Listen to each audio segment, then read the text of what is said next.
Waktu Tuhan pasti yang terbaik, walau kadang tak mudah. Dalam nama Bapa dan Putra dan Roh Kudus. Amin. Shalom Aleichem. Berjumpa lagi dengan saya pada perenungan hari ini, tanggal 20 Januari 2021. Mengapa mengkritik perbuatan baik? Bacaan liturgi hari ini diambil dari surat Ibrani 7 ayat 1 sampai dengan 3, dilanjutkan ayat 15 sampai dengan 17, dan Injil Markus 3 ayat 1 sampai dengan 6. Saudara-saudaraku yang terkasih di dalam kasih Kristus, suatu kali sahabat saya yang sangat aktif di dalam pelayanan tiba-tiba mengeluh dan merasa kecewa. Katanya, saya telah berbuat baik. Kenapa ada orang masih mengkritik saya? Saya ditekan, difitnah, dikhianati, dan mereka berbuat jahat kepada saya. Yesus di dalam Injil hari ini pun mengalaminya. Dia telah banyak berbuat kebaikan, berbuat kasih, tanpa pamrih lagi. Masih saja ada sekelompok orang yang tak menyukai dia. Waktu itu saudara-saudara adalah hari Sabat. Yesus memasuki rumah ibadat dan dijumpai seorang yang mati sebelah tangannya. Mereka mengamat-ngamati Yesus kalau-kalau ia menyembuhkan orang itu pada hari Sabat, supaya mereka dapat mempersalahkan dia. Injil Markus 3 ayat 2. Yesus selalu diintai untuk dicari kesalahan-kesalahan agar dapat dilaporkan dan dihukum. Saudaraku, inilah tabiat manusia yang suka menghakimi, mencari kesalahan-kesalahan orang lain. Tak mau menerima orang lain lebih unggul dari kita. Ada saja cara untuk menjatuhkan. Berapa banyak yang sudah menjadi korban atas perbuatan orang seperti ini, saudara? Termasuk kita. Kecewakah kita? Putus asakah? Atau kita menjadi mundur di dalam pelayanan? Injil hari ini, saudara-saudara yang terkasih, kembali berbicara tentang perdebatan, bolehkah hari Sabat berbuat sesuatu? Sangat jelas sekali pertanyaan Yesus hari ini. Manakah yang diperbolehkan pada hari Sabat, berbuat baik atau berbuat jahat?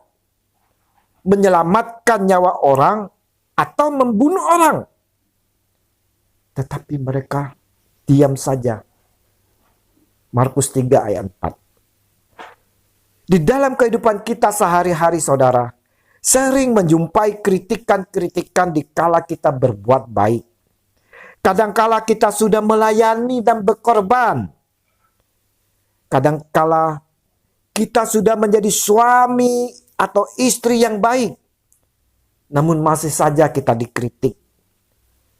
Nah, kadangkala kita enggak tahan menghadapi ini semua. Seringkali kita marah, kecewa dan berteriak, "Tuhan, saya enggak mampu menghadapi ini semua, Tuhan." Ingat, saudara-saudaraku, perbuatan baik bukanlah jasa, tetapi panggilan kita sebagai orang percaya. Karena bila kita tidak berbuat baik, maka iman kita diragukan. Karena iman tanpa perbuatan pada hakikatnya mati. Kalau kita orang beriman, kalau kita cinta Yesus, kalau kita bilang bahwa Yesus adalah segala-galanya dalam hidup kita, maka di dalam kehidupan kita haruslah selalu berbuat baik, berbuat kasih dengan penuh kasih. Berbuat baik bukan karena dia sudah berbuat baik kepada saya, namun berbuat baik tanpa pamrih.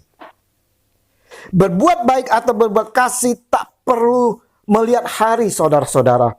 Entah hari Sabat atau hari apapun.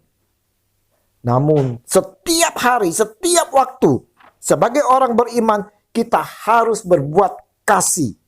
Sekalipun di malam hari. Janganlah diperdebatkan tentang perbuatan baik di hari Sabat, saudara-saudara. Berbuat baik atau berbuat kasih juga merupakan perbuatan memuliakan Allah kita.